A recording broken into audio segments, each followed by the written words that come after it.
Hey, good evening, everybody. So good to have you here on If You Don't Like That. We are getting closer to the start of the NFL season, college football. We're a week away from that, thank goodness. So we've got a lot going on. Give me your questions, and we will roll right along. All right?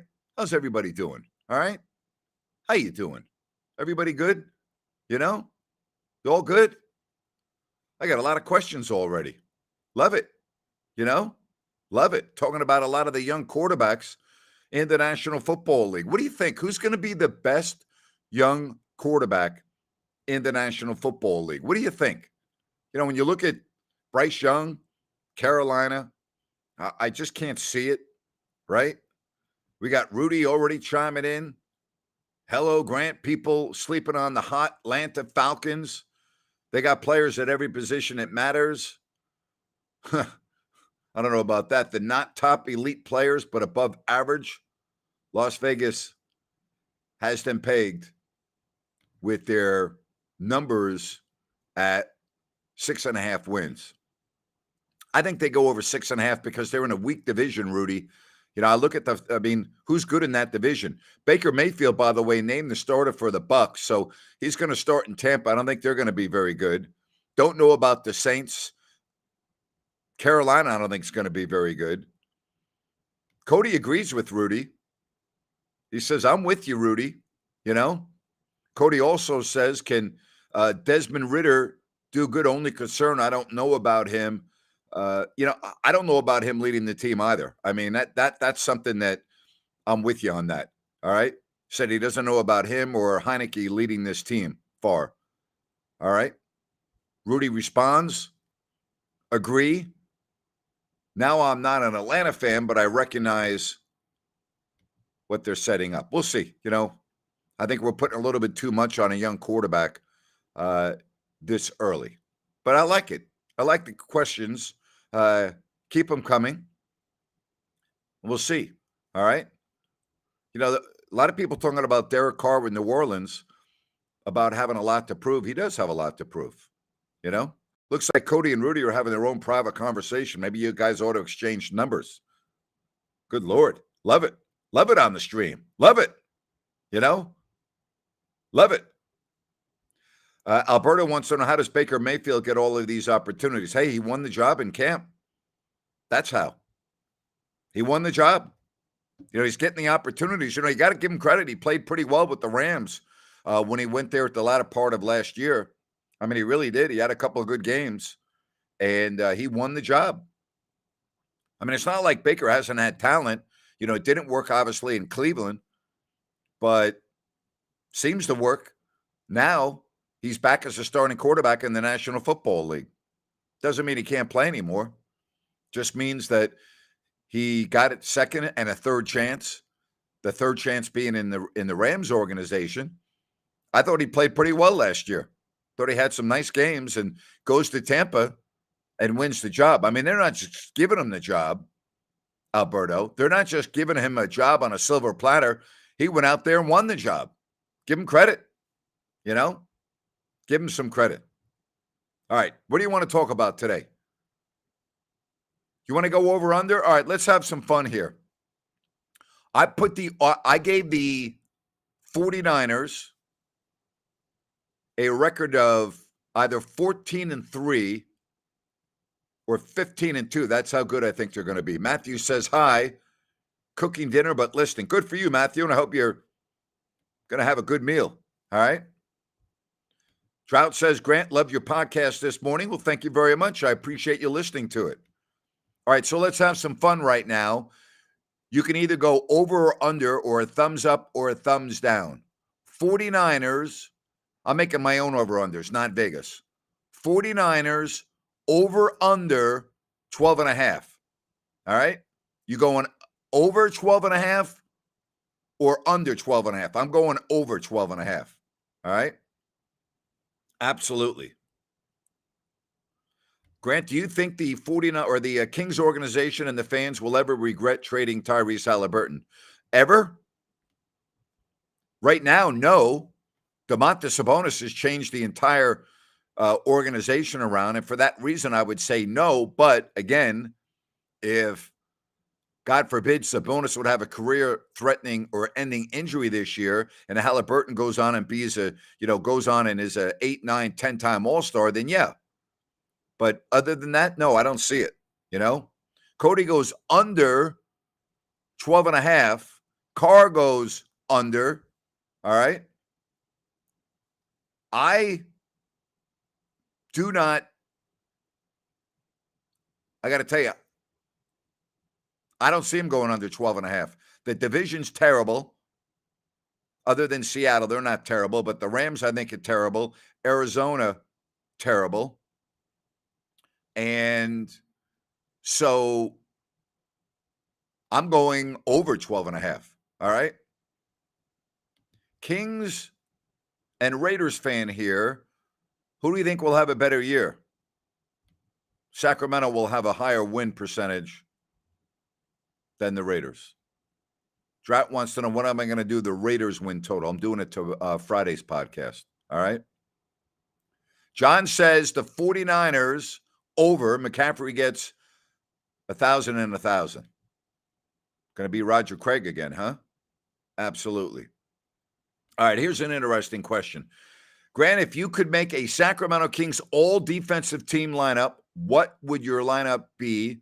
2 guards, 2 forwards, 1 center. Sacramento era only. I assume Doug Christie is on there. All right, my backcourt defensively, and I'm doing this right off the top of my head.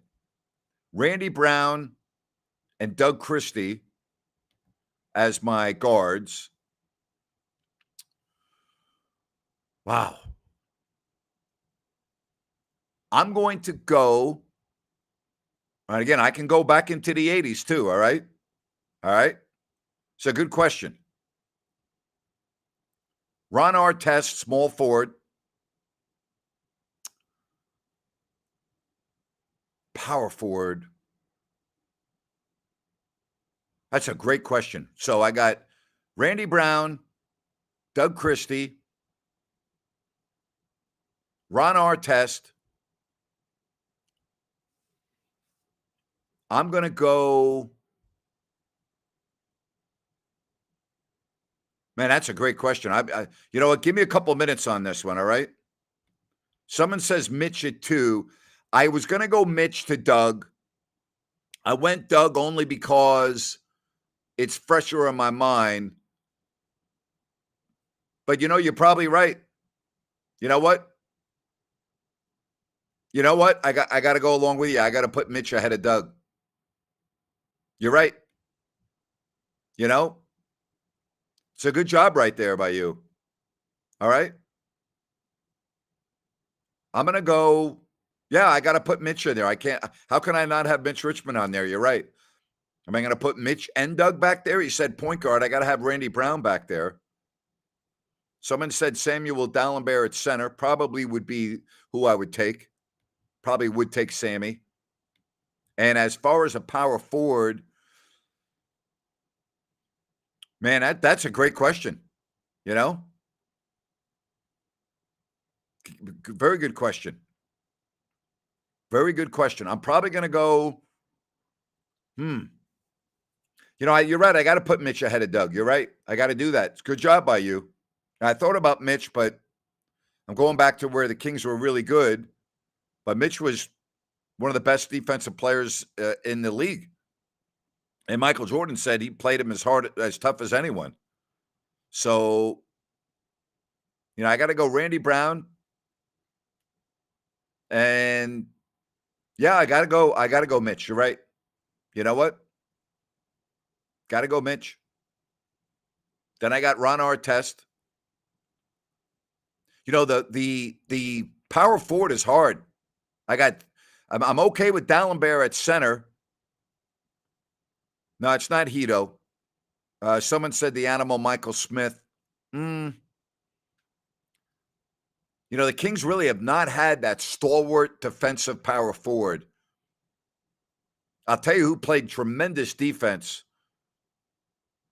And he always used to play Karl Malone as well as anyone that I had seen was Scott Pollard. Scott was a really good defensive player, but he played mostly 5.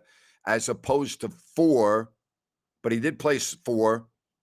I mean, he actually played a good amount of 4 behind Webb. And Scott was a hell of a defensive player, man. All right, Michael says, Grant, I heard your college roommates were Roger McDowell and Oral Hershiser. True? Don't bite my head off if wrong. No, they weren't my roommates. I went to college with them. Oral was good friends with my roommate my second year in college because Ed Stacy, my roommate at my fraternity house in year 2, was a pitcher on the baseball team. Oral was obviously, and Roger McDowell were on that team as well. And Oral's fraternity was right across from ours. And he and Ed used to hang out together and study together because they had a class and they had baseball stuff they had to do. So, I saw Oral all the time. But, yeah, Roger McDowell and Oral Hershiser, and we're at Bowling Green when I was there. It's a hell of a pitching staff, hell of a pitching staff. Someone says Pollard at 5. Yeah, Scott was a very good defensive player, Paul, Someone wants to know, could Corliss Williamson be our best all-time power forward? No, he's not better than Otis Thorpe. Otis Thorpe's the best power forward the Kings have had until Chris Webber was there. So, no. I mean, Chris was the team's best power forward. Not a great defensive player, but if you're going all around, you have to put Chris in there at the power forward. All right? Really appreciate all the comments. Grant, love your show. Your 49ers preview was freaking awesome. Thank you very much. I appreciate that. If you missed it, check out today's podcast if you don't like that. All right? Easy to get to on your favorite podcast platform, or you can go to my website and check it out if you don't like that.com or grantnapier.com, whatever's easier, if you don't like that.com or grantnapier.com. Appreciate that. Thank you very much. Thank you for checking out today's podcast. Oh, someone said, sorry, I meant to say all-time best power forward defensively. Hard to say, Grant, you said it might be hard for the Arizona Cardinals to get its 6 wins. They may be lucky to get 2 wins. Great podcast. Love the Fox CBS music. Thanks, Cody. I'm going 6. I said that we'd be hard to get 6. You remember, Cody, and I'm with you on that. With a 17-game season, that's a lot of losses. That's 6-11. That's a lot of losses. So, I mean, you're only going to win 2 games. I think they're going to win more than 2 games, Cody. I don't think they win 6. You got to be really, really bad, Cody, to only win 2 games out of 17. All right? I mean, really do. Okay? Really good. Michael says, Grant and Sean are so good it should be national terrestrial radio forum. Thank you. Appreciate that. Love Sean, All right. How about a Raider over-under? Well, I'm doing that. I'm doing my over-under on Friday's podcast. But, yeah, we can do it. All right. But I'd rather wait. Is it okay if we wait and do it? I mean, I'm happy to give you an over-under. All right, so let's have some fun with it.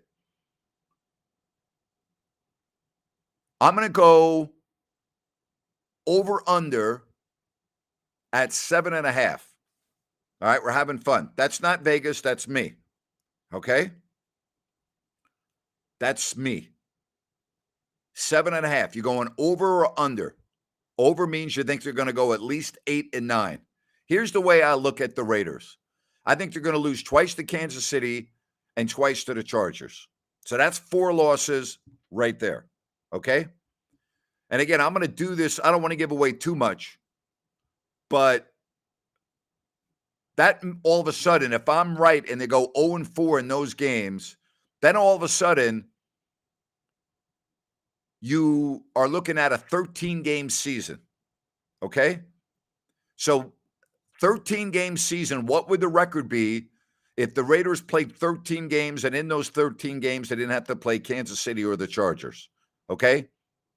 So again, 13 games. That means they'd have to go 8-5 to go the over. All right? Mark says under, and I'm a diehard fan. Paul got over. Okay? You understand where I'm going? If I got him going 0-4, granted, I drive my wife crazy turning the TV down and listening to Greg Papa. I loved your podcast this morning. Can you play the NFL theme song again? I can't wait for football. They go, Cars got under. They win 7. All right. Love all the messages. Thank you very much. Love the messages. All right. But again, why would I think the Raiders, if they go 0-4 against Kansas City and the Chargers with 13 games, would be able to go 8-5? See, I don't see that. I could see the Raiders being a 5 or 6 win team this year. Listen, if they don't have Josh Jacobs, we know Darren Waller's in New York. They don't have Jacobs.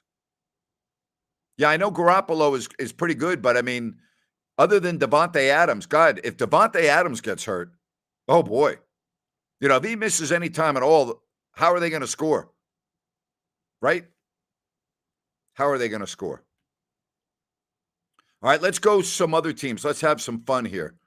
Michael goes, he's got the 49ers over 11. Well, yeah, but Michael, I got the over under at 12.5.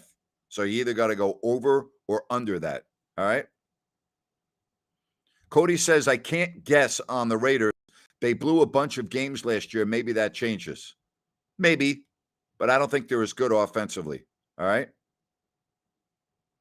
Nico disagrees with me. He has them losing twice to Kansas City, but he says they split with the Chargers. They split with Denver. All right. So you go under also. So you got them 2-4 in the AFC. All right. There we have it. All right, let's have some fun here. Let's pick out some teams and have some fun with them. Everybody likes to talk about Dallas. I think as long as Dak Prescott is your quarterback, you're very limited. And by limited, I mean, I don't think you're going very far. All right, so I'm looking at that division, Philadelphia, the Giants, and Washington. They open up the season at home against the Giants. I'm looking at Dallas. I'm going to go over under at 10.5. So you got them going 11-6 maybe, or 10-7. So if I give an over under at 10.5 on Dallas, they have to play at San Francisco. They got Philly twice. All right. They got to play the Giants twice.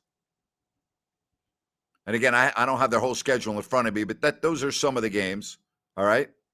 Are you going over or under on that number?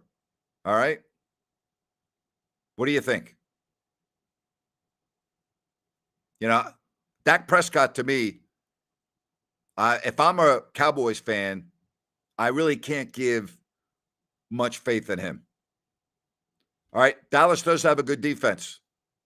You're right about that. Dallas's D will win games for them. Peter's got them going 11. Here's one. Under 10.5 wins for Dallas. I got 10-7 for the Cowboys. This one. Dallas is going over that number. All right. Good job here, Cody. Cowboys have to play the Dolphins, the Bills, the Seahawks, the 49ers, the Chargers. Under. All right? Under. There you have it. They got the AFC East under. All right? I don't see it.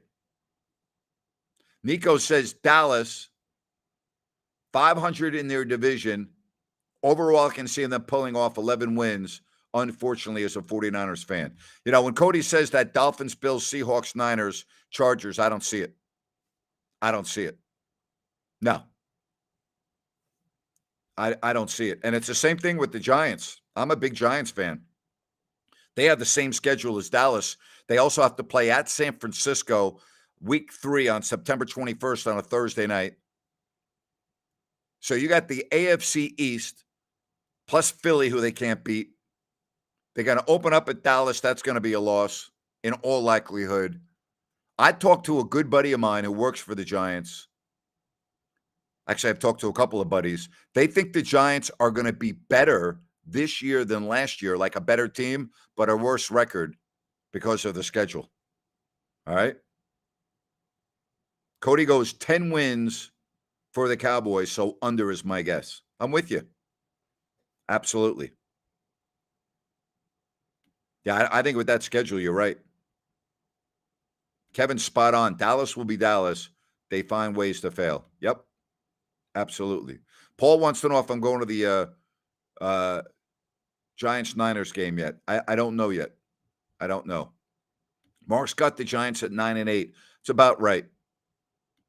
I don't see the Giants being able to win more than 9.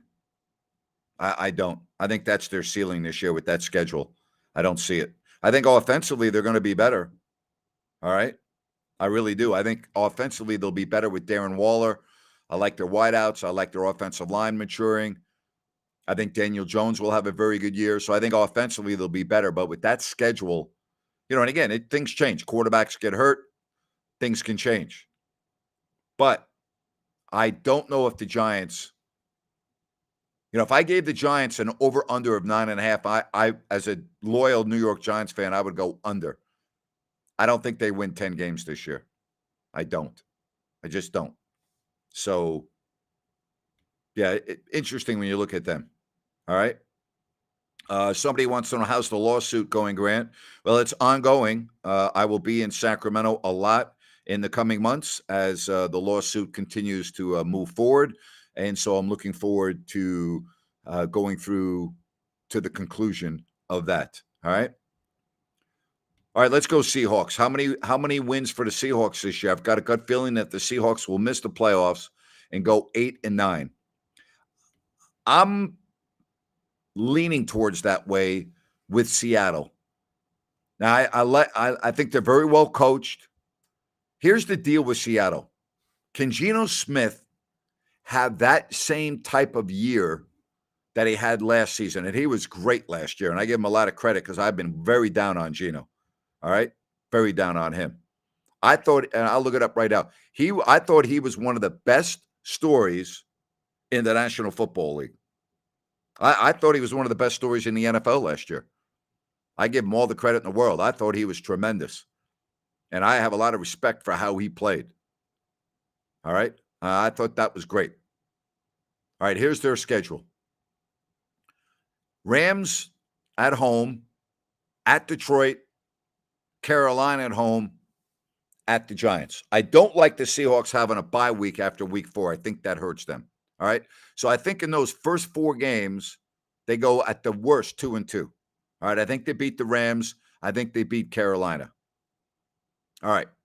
After the bye, at Cincinnati loss, home Arizona win, home Cleveland toss up, at Baltimore loss, home Washington win, at the Rams could win, San Francisco Thanksgiving, home, I'm going to go loss, at Dallas loss, at San Francisco loss, home Philly loss, at Tennessee should win, Pittsburgh home should win, at Arizona win.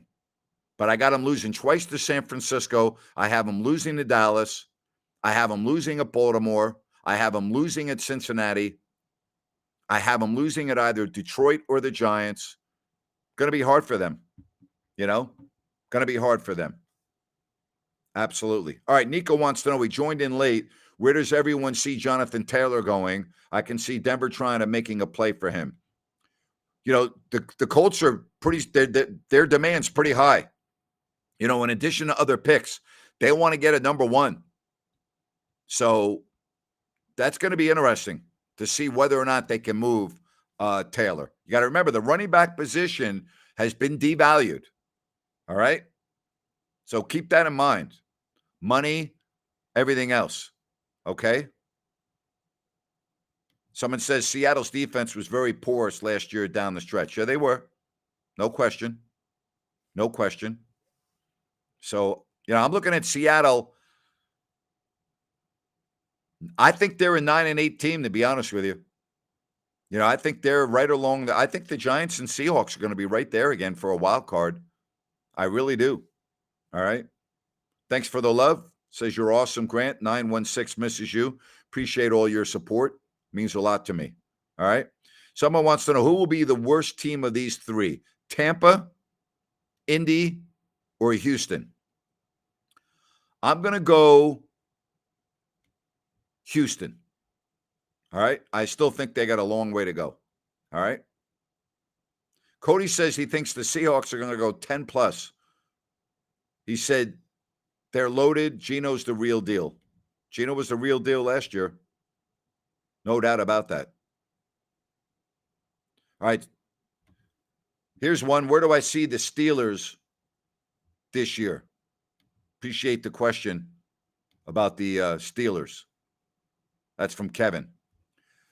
All right, let's go over the Steelers. First of all, they play in a very difficult division. So let's acknowledge that. All right. Their division is very difficult. So I think that works against them. They got to play, listen, that division could be, you got to call it the way it is. That division could be the best division in football. All right. That could be the best division in football. Here we go. Home opener, San Francisco, loss. Cleveland at home, win. At the Raiders, win. At Houston, win. Baltimore home, toss-up. At the Rams, win. Jacksonville home, toss-up. Tennessee home should win. Green Bay, they don't have a tough schedule other than their division. At Cleveland, at Cincinnati, home Arizona, home New England, at Indy. I'm looking at their schedule. At Seattle. All right, I'm looking at their schedule right now. I like their schedule. So I think Pittsburgh could win 10 games. I love Mike Tomlin. I mean, I really do. I love the guy. I think he's a great football coach. Are you sold on Kenny Pickett? Is he the guy? Right? I like Najee Harris. Solid running back. All right. Wide receivers, good. I like their schedule. I like their schedule. No question. I like their schedule. But again, that division, if you think Cincinnati's, Baltimore's going to be good this year if Lamar Jackson stays healthy. So Cleveland, listen, if Deshaun Watson can return to the quarterback that he was a short few years ago, they're going to be good. That's a tough division. That is a very difficult division. I mean, I'm looking at Cincinnati to me is the team to beat. Can we all agree with that? Then after that, I think it's a crapshoot. Baltimore, Cleveland, Pittsburgh. I could see any of those teams being the runner-up there. I really could. I could see both of those teams, actually all three of those teams, Baltimore, Pittsburgh, Cleveland, knocking on the door when we get past Thanksgiving. All right? To me, the teams in the AFC that I look at that I just don't think are going to be very good. And I think Denver's one of those teams. Why would I think that Sean Payton is going to go to Denver and just turn that team around? Why? Why is that? Why do I think Sean Payton is just going to walk into Denver and all of a sudden they're going to be that team? All right? Let's just have some fun with this. Without knowing possible injuries. I wouldn't put Denver ahead of either Miami, Buffalo, or the Jets, and I'm not so sure I'd put them ahead of New England. I wouldn't put them ahead of any of the teams in the AFC North. None of them. Pittsburgh, Baltimore, Cleveland, Cincinnati. AFC South, I'm not putting them ahead of Jacksonville. I could see them ahead of Houston, Indianapolis, or Tennessee. AFC West, their own division. They're not better than Kansas City, and they're not better than the Chargers. So that means other than Houston, Indianapolis, Tennessee, and maybe New England, and maybe the Raiders, they're the worst of those rest of the teams. So that means to me at the best, all right, they're no better than the sixth worst team in the AFC. That's how I look at them. And I'm not so sure I'd put them ahead of New England. Now, in the NFC, who do I think is clearly a non-playoff team? Carolina to me is a non-playoff team. Okay? Arizona is clearly a non-playoff team. In my opinion, the Rams are a non-playoff team. That's 3. All right? What about Tampa? I don't think they're a playoff team. I think they got a long way to go. So I'm going to put them in that. I could see Atlanta being in the playoffs, New Orleans. I could see all 4 teams in the NFC North, although I'm still not sold on Chicago. I'm not sold on the Commanders. So if I'm looking at Denver, right? If I'm looking at the Broncos, what is it about that team that would make me go, oh, yeah, you know what? They're going to really be good this year. Based on what? Based on what? Here's their schedule, which is a good schedule to get off the snide. Raiders at home, Washington at home, at Miami, at Chicago. Then they have the Jets at home, at Kansas City, home Green Bay, home Kansas City, at Buffalo, Minnesota at home, Cleveland at home, at Houston, at Chargers, at Detroit, home New England, home Chargers, at Vegas. They better start off the year 2-0. They better beat the Raiders at home. They better beat Washington at home. If they do, they can get a little momentum, start feeling good about themselves before they go on the road week 3 and take on the Dolphins. Their schedule's not murderer's row, all right, outside of their division. I know they play at Buffalo. I know they got Minnesota at home. I know they have to play at Detroit, but I mean, I've seen tougher schedules, okay? I've seen tougher schedules. We'll see. Again, I like their schedule coming out of the gate. Raiders at home, Washington at home. Now, I'll make a prediction right here. If the Denver Broncos lose at home week 1 to the Raiders, they won't win 7 games. There you have it. That's my prediction. If they lose week 1, they will not win 7 games. They will not. Period. They will be a disaster. And Russell Wilson will not be the starting quarterback for long in Denver. Can you imagine? Can you imagine the Denver Broncos at home, Sean Payton debut, losing to the Raiders? Think about that for a minute. Think about that. Man, there you have it. All right, Michael wants me to answer a fantasy football question. I don't play fantasy football. All right. Rudy says, Michael, Grant doesn't talk. Whoop, I got the wrong one. He says Grant doesn't talk about fantasy football. I don't talk about, if you ask me who would I would take, A or B, Rudy, all right? I'll answer that question, but yeah, I don't talk fantasy football. All right. There you have it. So if Denver beats the Raiders, then they'll win 8 games max. Yes. That's what I have them. 8 max. Yep. There you have it. Man, I love talking football. How awesome is this? And we also had a really good question. I got to come up. Still, I'm thinking, I've been racking my brain about that Kings front line defensively. We agree that Ron has got to be on the floor as your defensive small forward, right? I mean, he has to be. So we got Randy Brown, we have Mitch, and we have Randy Brown or Ron Artest. Those are our 3. I need a power forward and a center, all defensively. Someone put Samuel Dallenberg. I'm okay with Sammy putting them in there. That's a tough one, you know? Absolutely a tough one. Wow. Yeah.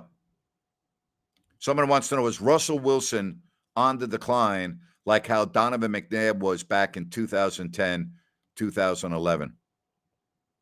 I think he's more on the decline, you know? Was Brian Grant good defensively at 4? I can't put him on the team. No. No, I can't. I can't put him on in that as a defensive 4. I could put Otis Thorpe on there. I could put Scott Pollard on there. He played a lot of 4, and he was a very, very good defensive 4. Very good. Very good. You know? So we'll see. I don't know. Cody says the Broncos getting closer each year to beating KC. How many in a row? Wow. How about that? I didn't know that, Cody. 15 in a row for the Chiefs. Wow. Ryan in Sacktown. All right. Or I'll get to you. Scott Pollard, all-time NBA hair team. That's right. Ryan says a reach by Chuck Hayes. Chuck was pretty good. You know, I don't think it's that big of a reach, Ryan. You know, I don't. I'm just trying to think of the 80s who sticks out. Well, Otis Thorpe was a hell of a 4. You know, he really was. You know, he really was. Man. Oh, wow. Said one of my calls was in the Malice at the Palace Netflix documentary I just watched. Is that right? Was I in one of the calls from that documentary? I don't remember. I watched it. There you have it. Joe Klein. There's LaSalle Thompson in that era. You know, Joe and LaSalle were your centers. Otis Thorpe was the power forward. That's a great question to come up with. I mean, the first 3 I got, Randy Brown, Mitch Richmond, and Ron Artest. You know? Paul says Scott Pollard gave Malone a lot to handle. Forgot he played 4 that much. Scott played Karl Malone as well as anyone. Played him much better than Chris Webber did. Wasn't even close. Chris couldn't guard Karl Malone with his shadow. Scott did a very good job on Karl Malone. Very good job. Oh man, I'm just trying to rack my brain and go through, not Tisdale. He was a tremendous offensive player, not defensively. Centers, Samuel Dalembert.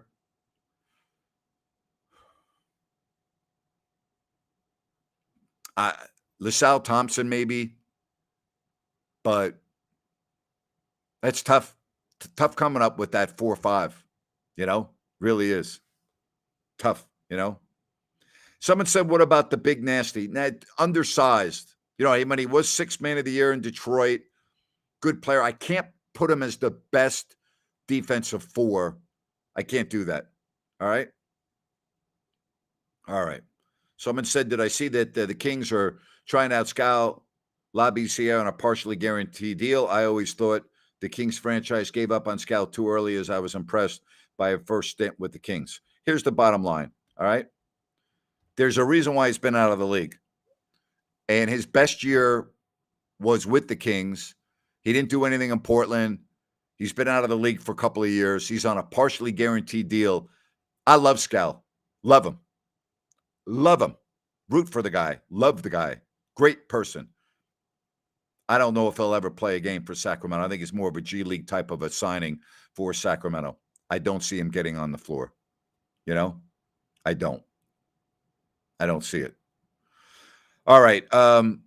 Someone said Doug, Mitch. The problem with Doug and Mitch is they said you had to have a point guard, shooting guard, small forward, power. So I got to go point guard, which would be Randy Brown. All right. There you have it. Good questions. Love today. All right. Tell you what else I love. And I hope that you get a chance to get down to Bennett's West Side Grill in Rockland, Blue Oaks Town Center. I will be there beginning the week of September 11th. And I'll be down there probably twice a week for about 6 or 7 weeks. So if you're looking for Grant Napier, You'll find me at either Bennett's West Side Grill at the Blue Oaks Town Center or their location on Eureka Road. Love both, and I love the one in Fair Oaks. I've taken my boys there quite often because it's closer to where they live. You're going to love Bennett's. They're great. Prime seafood and steak. Go to Bennett'sRestaurants.com. Check out the menu and more. Over 50 different types of wine available by the glass, the weekend brunch, and everything else. That's Bennett's West Side Grill. All right. Oh, man. Someone says, Grant, do you remember in 1988 when LaSalle Thompson finally got a contract and him walking out of the tunnel with the standing ovation? I do. Fans love LaSalle Thompson, the Tank. Loved him. Absolutely loved him. He was great. Loved LaSalle Thompson. Still do to this day. Great man. Great, great guy. One of my favorites. So many great players from that era. You remember Michael Yogi Stewart? Hometown kid, went to Cal. You know, the game he had, 9 or 10 blocks? And I went crazy when I was announcing that game. One of the best. Love him. Matter of fact, I'm going to reach out to Yogi, get him on my podcast, get him on here on YouTube. Be fun, huh? Hooking up with Yogi. Michael Yogi Stewart. Wow. There we go. Yeah, absolutely. Somebody wants to know if I watch NASCAR. I stopped watching it years ago. If I want to watch NASCAR, I'll watch the last 3 laps and I'll watch the whole race. That's the only way I'm watching NASCAR. As far as Daytona, yeah, I mean, Daytona is always a great spectacle. I get that. But if you really want to watch the race, turn it on when there's 3 laps left. There will be a yellow, all right? No matter even if there isn't a yellow, they'll have someone from the stands throw some oil onto the track or something or some debris. The yellow will come out. Then, you'll have a 2-race finish to the final. There you have it. That's how I watch NASCAR these days. That's how I do it. Seriously. That's the only way I'm watching. And it's like also if you watch Formula One now, Max Verstappen, right, wins every race. Like it's not even competitive. Here's the other deal about F1. And I got into F1 by watching the documentary on Netflix. I had never watched the F1 before. And now I love watching it, but it's boring. It's boring. You watch the F1? I mean, Verstappen not only wins, he wins by, 20 seconds, 30 seconds. I mean, it's a joke. Doesn't even matter if he's on the pole or not. I mean, it's a joke. The races aren't even competitive. They're not even close. I mean, seriously, not even close. Someone says a rigged yellow flag. Will you tell me, you ever watch a NASCAR race where there's not a yellow with less than 5 laps left? Seems like that's it all the time, Do I watch IndyCar? I don't. I only watch the Indy 500, and even that has been so diluted. The Indy 500 was one of my favorite sporting events every year with Al Unser, Bobby Unser, Mario Andretti, AJ Foyt. That was racing, right? I mean, that was racing. Bobby Rahal, I mean, that was racing. AJ Foyt and Mario Andretti, the Unsers, Rahal. I mean, that's when watching the Indy 500 was an amazing spectacle. That was great. Used to love it. Don't watch it as religiously as I used to. But back then, oh boy. That was racing. All right. No boys allowed. That was men only back in that era of racing. Okay. Emerson Fittipaldi. We can go on and on. Boy, I used to love watching that. Used to love it. Okay, here we go. This is easy. This question. What was the greatest individual performance you have ever seen during your days as an NBA commentator? I assume Clay's 37-point third quarter in 2015 has to be in the conversation. It's not only in the conversation, it is the conversation. It is, without question, the best individual performance I saw in 32 years of announcing NBA basketball.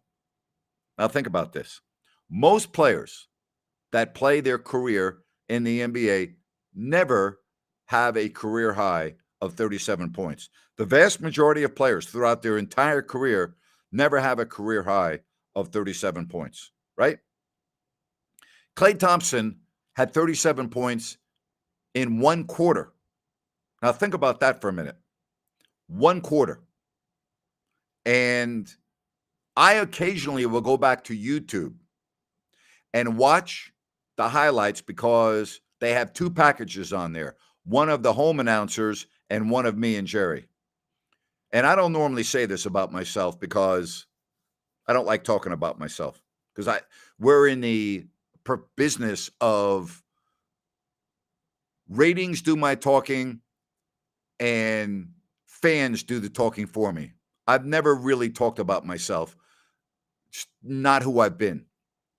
But one of the more gratifying things that happened to me in my career were the number of Warrior fans who complimented me for the way I called that third quarter.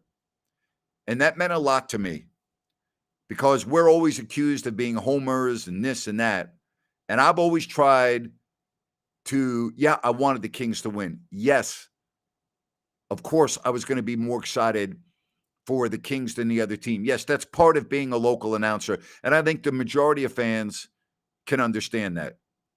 I was never afraid for pointing out that the official made the correct call, even though the fans were pissed that the official made the call because it went against Sacramento. I was never afraid of doing that. I was never afraid of complimenting a player on the other team. But when I received so many words of complimentary words, I should say, from Warrior fans after that game, it meant the world to me. But that was, without question, the best individual performance I've ever seen. All right? There you have it. Now, I would say there have been too many others to single out over 32 years. I mean, you got to remember, I started announcing when Kareem Abdul-Jabbar was playing. All right? I saw unbelievable games by Cap and the captain and by Magic. I saw incredible games by the Bad Boys. I saw amazing performances by Michael Jordan, Kobe Bryant. I mean, I can go on and on and on. All right? So, I mean, I don't know what else to tell you. All right?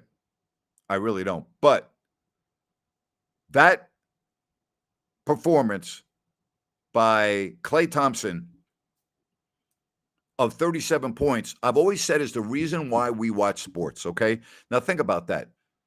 That's a game in the middle of the season. Kings aren't going anywhere. Non-playoff team. And if you went to that game, you'll never forget it because you saw something that probably will never, ever happen again in the history of the league. Just like if you go to an A's game and you're one of 8,000 people watching the game or 5,000, and you're there and you witness a perfect game or a no-hitter. That's the beauty of sport. You just never know what's going to happen. Even if you're watching a game that's not built up and there's not a lot of fanfare, a lot of media attention to it, could end up being one of the great games of all time. That game was amazing. John says the comeback game against the Bulls. All right. That, to me, is one of the favorite games I've ever done in 32 years because, again, the Kings were down 35 halfway through the third. And I remember asking Jerry Reynolds when we came back from commercial break, when the Kings were down 35 after Paul Westphal called the timeout. I said, Jerry, if you're Coach Westphal, what are you telling the team right now? And he said, I'm telling them, don't even look at the scoreboard. We're not playing the scoreboard. Just go out and play. Don't even worry about the score. We don't care what the score is. And when Paul Westphal was asked after the game, what did you tell the team when you were down 35? He said, I told them, don't even worry about the score. I thought that was so great that Jerry hit on that. And again, I just say this because I'm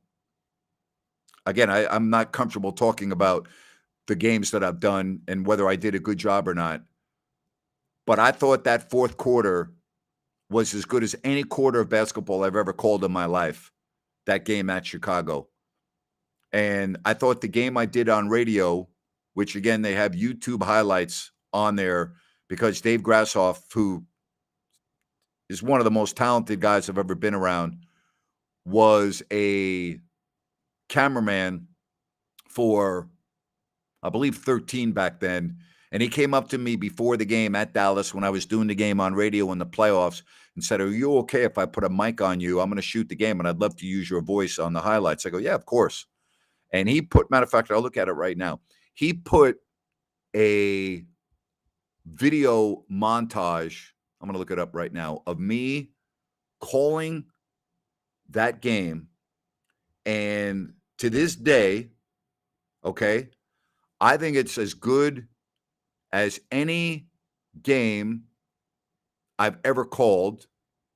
And I go back occasionally.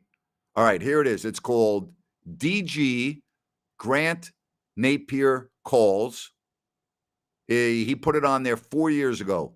DG, D as in dog, G as in Grant, DG Grant Napier Calls. He put a mic on me during the great comeback of the Kings and the Mavericks in the playoffs.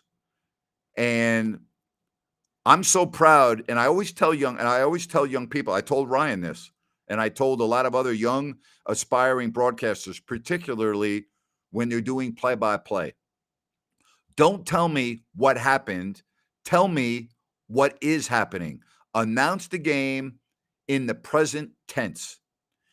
Don't tell me what happened after it happened. Tell me what is happening in present tense. And that sequence of calls that Dave Grashoff put on YouTube was, I remember the game vividly because I interviewed Bobby Jackson, okay, after the game on the radio. And I had about 10 empty bottles of water at my broadcast position. And Bobby comes over and goes, "Man, you thirsty or what?" I go, "Hey, man, I felt like I was playing a game just like you." I go, "That's a lot of work to do a game like that." And if you go on YouTube and you look at that, all right, Grant Napier's best calls, just Google Grant Napier's best calls, okay? And then go to DG on that, DG Grant Napier Calls. It is something that I'm really proud of. That was incredible. John says, "It looks like you were playing." Hey, John, was I into that game or what? When they zoom on me after the timeout, huh? Did I look like I was into the game or what? That playoff game that I did on radio by myself. I got to tell you, there's nothing I enjoyed more in all of my years of broadcasting. Okay. And I will tell you, there is nothing that I enjoyed more of anything I ever did. NFL, NHL, ESPN radio, Jim Rome, whatever I did. Doing a playoff game on the radio by myself was the most enjoyable, most fun that I've ever had in any aspect of my professional career. All right? I mean, that's exactly how I felt. John says, "It looked like you scored 30 with 10 boards." Connor says, "Weber's got that dirty, nasty look." How about that call, huh? Oh my gosh. I love that. Man. Wow. I I will go back and watch that from time to time.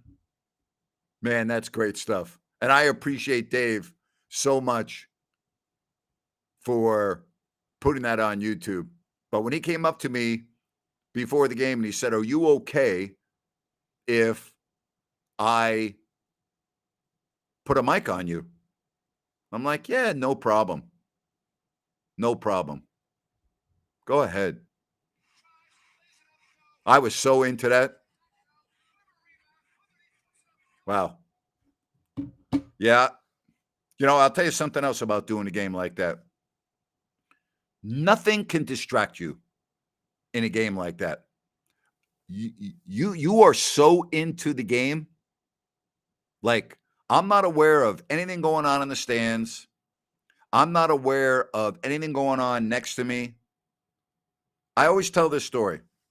I was announcing games 3 and 4 of the 2002 Western Conference Finals. Gary Gerald was in Indy doing the Indy 500 Memorial Day weekend. They put the visiting radio at the other end of the scores table towards the Lakers bench. And so you would have the end of the benches or the end of the scores table exactly where I was. You'd have the prime seats and then the Lakers bench. So I am literally on the last seat of the scores table with my engineer right to my left. And I think Jason was there doing stats for me. So it may have been Jason right next to me and then my engineer. I have Heather Locklear literally sitting right next to me, and at the time, her husband, Richie Sambora. They're the two sitting next to me. Game 3, the Kings blew out the Lakers, and that's when I used the phrase, and we'll take a timeout. It's the Kings right here in the Lakers from the Los Angeles Public Library on the Sacramento Kings radio network. And I was so in to that entire game. And I don't know, it was sometime, third quarter, maybe fourth quarter. I just took my headset off during one of the timeouts to just kind of regroup, drank the water, and Heather Locklear looks at me and she goes, I just want to tell you are really good. And I laughed and I said, well, I just want to tell you you're really good too. Because my wife at the time used to watch Melrose Place like it was freaking a religion. So I used to watch that show with her, and Heather was great. And she chuckled and she goes, no, you're really good. I said, hey, I really appreciate that. Thank you very much. And then the game 4 that I did on radio was the Robert Horry shot. And, I look back at the playoff games that I had a chance to announce, and I will just tell you, there was no bigger sense of excitement for me, no bigger thrill. And don't take this the wrong way. I used to enjoy doing the games on the radio much more on the road than at home. And I'm going to tell you why. At home, it's impossible, even on radio, to talk over the crowd without becoming utterly exhausted and worrying about if you're going to have your voice for the fourth quarter and perhaps an overtime. On the road, during that era, the Kings were very good, right? So they were winning a lot of the road games in the playoffs. And so the excitement on the road, when the Kings were playing well, you didn't have the crowd at a crazy fever pitch. Now, if you go back and if you watch that YouTube video from Dallas, you can hear the unbelievable energy and electricity in the crowd. But you can see how I have to announce the game with the crowd because that was such a close game and everything else. But you can listen to the difference of when the crowd was back because the Kings had all the momentum, and then the big crazy plays where the crowd's at a fever pitch. And I'm just telling you, it takes immense energy and concentration where you really do feel like you're playing in the game. Like, again, the video that Dave showed of me when he zoomed in on me, you can see my animation. It's like I'm in the freaking game, right? And I don't have a jacket and tie on because I would sweat through it. It's too restrictive. I had a very comfortable short sleeve shirt. It was a nice, you may not look so on TV, but okay, but it was comfortable for me. It was not restrictive. And I would always say this, okay? There is nothing like, and anyone will tell you this that have done radio. There's nothing like doing a game on radio in a big game, particularly when I'm by myself. Because when I'm by myself, I don't have to worry about my analyst stepping on me or getting excited or interrupting me. And the difference between radio and TV in that regard is on radio, Paul Allen. I love Paul. Great announcer for the Minnesota Vikings. If you go back and Google Minneapolis Miracle in the playoffs a couple of years ago against the Saints, his analyst steps all over him. And in my opinion, what should have been and could have been the greatest call in Vikings history, which a lot of people still think is, in my opinion, was tarnished because Paul Allen's analyst can't shut the hell up. And on radio, your analyst cannot step on you because then the listener at home doesn't really know what's going on. That is my biggest pet peeve when I listen to games. Radio analyst, shut the hell up until it's your turn to talk. And so when I did the games on radio, I did them alone. And I loved it. You were a one-man band, and you had complete control of the broadcast, and I loved that. Same thing when I did college hockey on radio. Loved it. I was announcing for a national powerhouse. The arenas were nutso. Loud, off the hook, crazy. Did it all. I did the pregame. I did the interviews in between. I did the play-by-play. I did the postgame. I did everything. One-man band. Loved it. Loved it. Nothing better than radio. Nothing. As much as I love doing the games on TV, if you came up to me and right now and said, Napes, you can come back and do the Kings games, but you can only do radio, I'd say, well, I'm not coming back unless G-Man is retiring. All right, that's number one. And number two, give it to me. Give me the radio. Love radio. Love it. Absolutely great. All right, sorry, I got caught up on a tangent right there. All right. Cody says, I agree with you on that Minneapolis Miracle call. The Vikings call should have been solo talking. Yeah. The analyst stepped on him. You know, and in my opinion, ruined it. All right. There you have it. Brian chiming in. Thank you very much. The banter between you and Jerry was awesome. It was bar none the best in the NBA. You guys were great together. Thank you. I really appreciate the support. I love doing the games with Jerry. Absolutely. Paul says YouTube, shades of radio. I'll never forget that, you know? Man, that was great. Yeah, go back and check that on YouTube if you can. I would play it for you right here, but I don't know if it would translate on, you know, coming through the microphone and everything with the volume. I'll do it a little bit.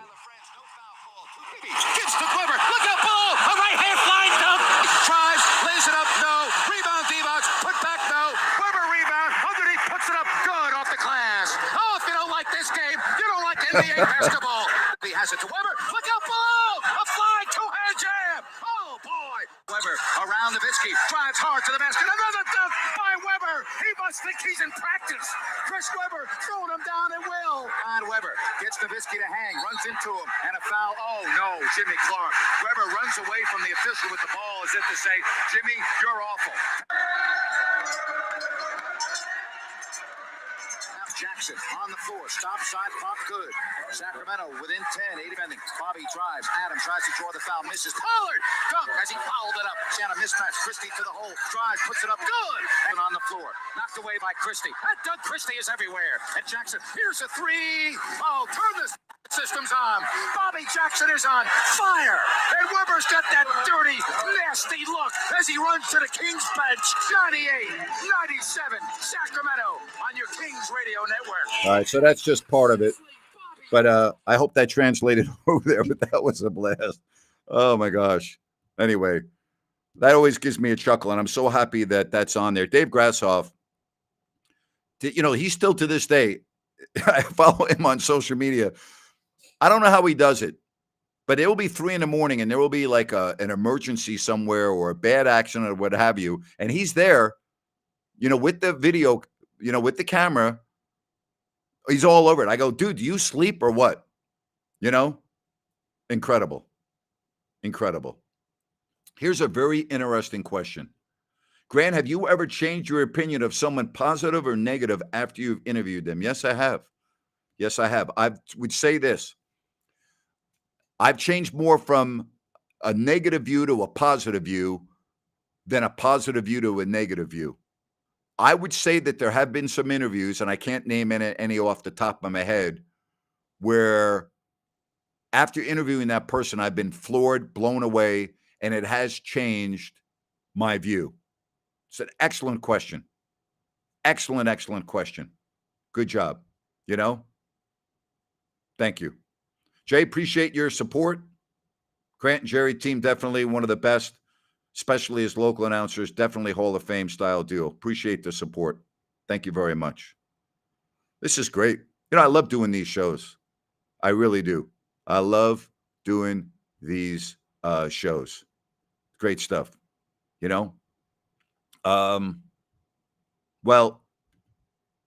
says, Connor, there's a great point of Paul Allen call from the crushing Viking defeats. I would say this about Paul Allen. I think he's tremendous.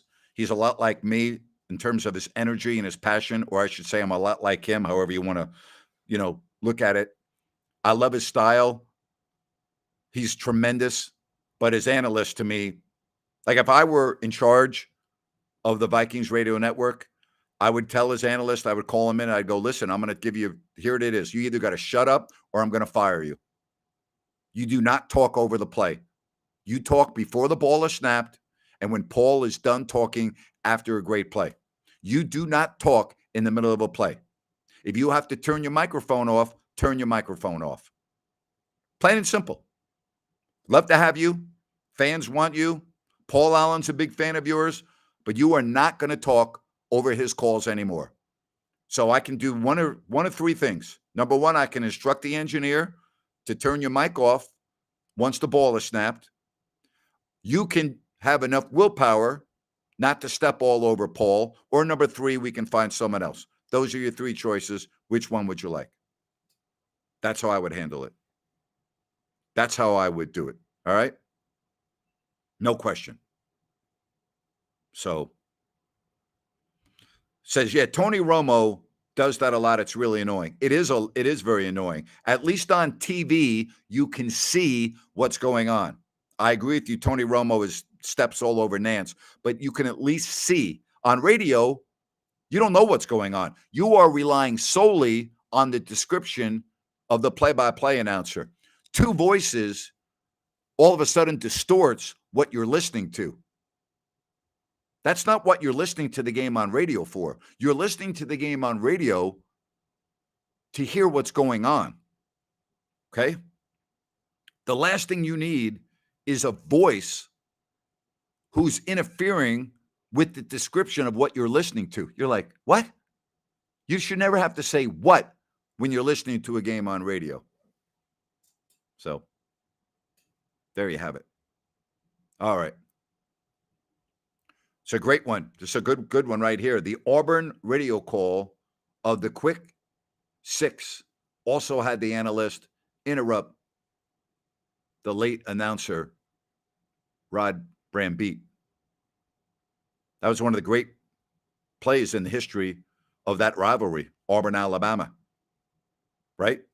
The long field goal, the return for a touchdown. Incredible. All right? Incredible. So, wow, I can't believe we're already been on past an hour. All right, so here's the deal. Tomorrow on Open Forum Wednesday. We'll do it at 5 o'clock Pacific. All right? 5 o'clock Pacific. Hey, I also want to tell you about New Works Plumbing. They are so loyal to me, and I love to pay the loyalty back. And you can help me as well as a loyal supporter of my work. When it comes to plumbing, if you have not used New Works, try them out. All right? They're awesome. I have had a lot of people reach out to me and thank me for talking about them. Go to SACServicePlumbing.com. Make sure you tell them that you heard about New Works from my work and my podcast. It would mean a lot to me. There's the number. Go to SACServicePlumbing.com. They're available 24/7. I can't thank them enough for their loyalty. I can't thank enough of for you either, your loyalty. You're there. I already did my Bennett shout out. You were a little bit late or you were distracted. All right. Don't be distracted when Napier's on the air. I already did Bennett's. Get down at Bennett's West Side Grill in Rockland. I already gave them a beautiful mention. All right. All right. Here we go. Hi, Grant. This is Kim Davidson. I will be calling your podcast when I get back to the States. I love your views. Where are you right now, Kim? Thank you very much. I appreciate that. Where are you now? You say when you get back to the States. Where are you watching the stream from? I would love to know. But yeah, definitely do that. Good stuff. All right. Grant will have a fantasy football roundtable discussion. I will on Wednesdays on Listen App. Yes, I will. I will. Drought says that was freaking awesome. Well, thank you. So there you have it. The Philippines. Good for you, Kim. Hope you're having a fabulous time in the Philippines, and please do. And safe journey back to the States whenever you make the trip. Thank you so much. You all are the best. It's been a good show. You know what?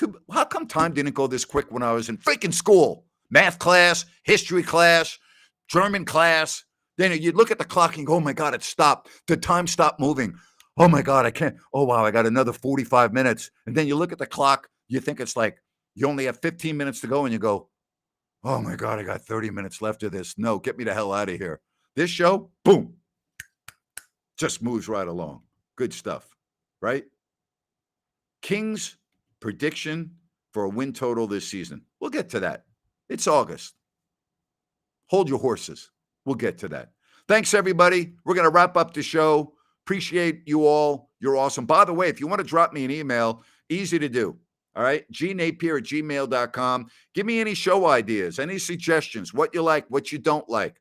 I'll get back to you. gnapier@gmail.com. All right.